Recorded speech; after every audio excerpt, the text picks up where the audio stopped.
The Horse and His Boy by C.S. Lewis. Chapter 7. Aravis in Tashbaan. What had really happened was this.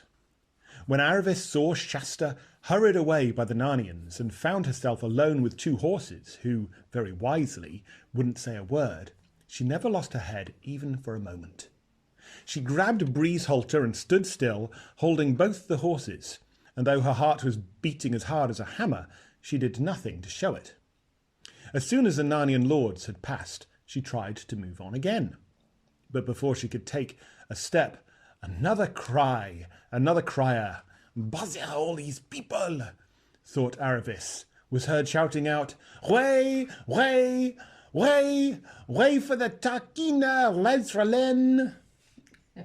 And immediately, following the crier, came 4 armed slaves and then 4 bearers carrying a litter, which was all aflutter with silken curtains and a jingle with silver bells, and which scented the whole street with perfumes and flowers. After the litter, female slaves in beautiful clothes, and then a few grooms, runners, pages, and the like. Now Aravis made her first mistake. She knew Lazreline quite well, almost as if they had been at school together, because they had often stayed in the same houses and been to the same parties. And Aravis couldn't help looking up to see what Lazreline looked like now that she was married and a very great person indeed. It was fatal. The eyes of the two girls met, and immediately Lazreline sat up in the litter and burst out at the top of her voice, "Aravis! What on earth are you doing here? Your father—" There was not a moment to lose. Without a second's delay, Aravis let go the horses, caught the edge of the litter, swung herself up beside Lazreline, and whispered furiously in her ear, "Shut up! Do you hear? Shut up! You must hide me! Tell your people—" "But, darling," began Lazreline in the same loud voice. She didn't in the least mind making people stare. In fact, she rather liked it. "Do what I tell you, or I'll never speak to you again," hissed Aravis. Please be quick. Lass, it's frightfully important. Tell your people to bring those 2 horses along. Pull all the curtains of the litter and get away somewhere I cannot be found. And do hurry." "All right, darling," said Lazreline in her lazy voice. "Here, 2 of you take the Tarkina's horses." This was to the slaves. "And now home. I say, darling, do you think we really want the curtains drawn on a day like this? I mean to say—" But Aravis had already drawn the curtains, enclosing Lazreline and herself in a rich and scented, but rather stuffy kind of tent. "I mustn't be seen," she said. "My father doesn't know I am here. I am running away."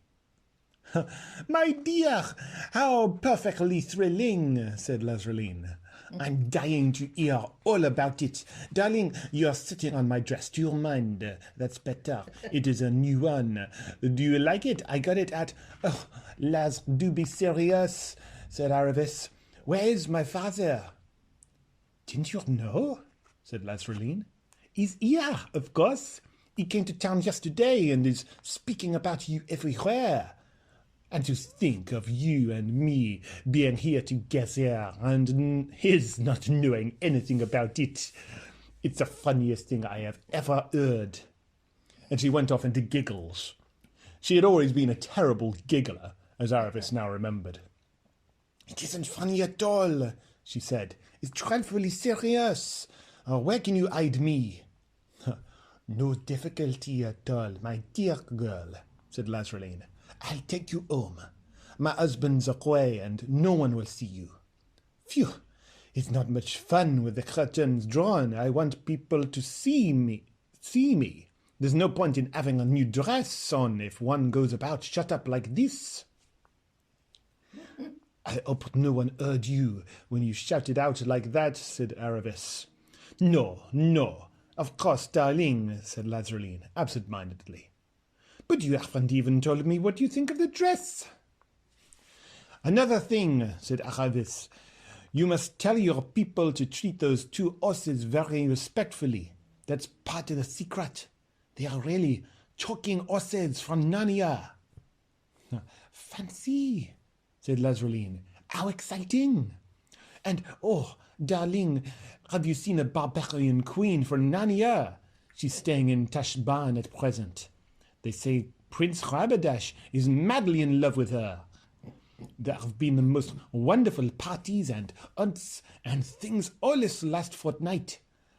I can't see that she's so very pretty myself, but some of the Narnian men are lovely. I was taken out on a river party the day before yesterday, and I was wearing my... How shall we prevent your people telling everyone that you have a visitor dressed like a beggar's brat in your house? It might so easily get round to my father." "Now, don't keep fussing, Desadia," said Lazraline.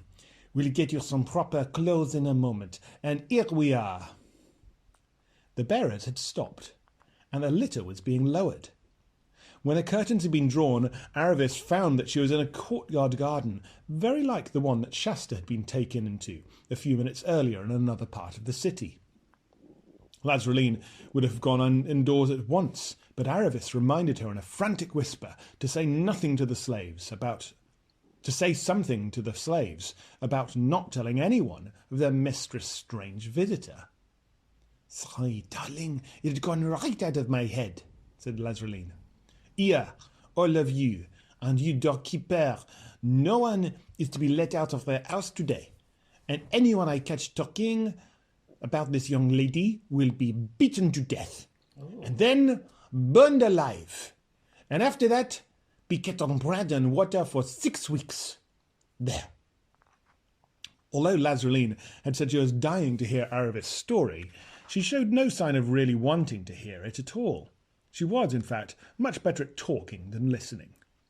She insisted on Aravis having a long and luxurious bath — Calmarine baths are famous — and then dressing her up in the finest clothes before she would let her explain anything.